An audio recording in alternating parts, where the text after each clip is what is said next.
আসসালামু আলাইকুম। আলহামদুলিল্লাহ গতকাল রাতে আমাদের একটা গরুর বাছুর হয়েছে।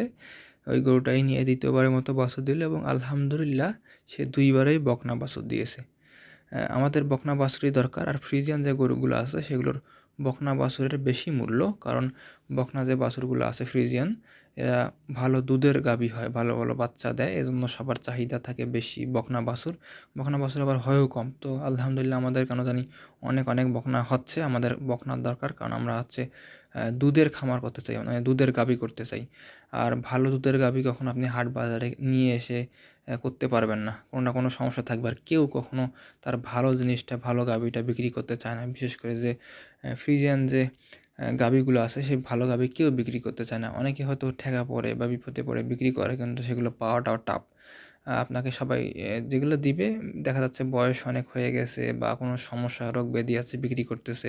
এগুলো আসার সম্ভাবনা 90%। তো সবচাইতে বেস্ট হয় আপনি নিজে আপনার নিজের জাত উন্নয়ন করবেন।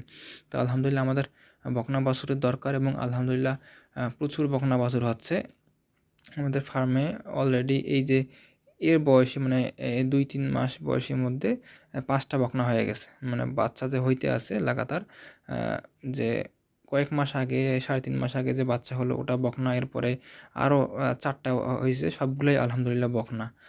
আর আরেকটা হইছে, সেটা হলো ষাঁড় বাছুর। মানে বকনার হারটাই বেশি, আর আপনাদের বকনাই দরকার।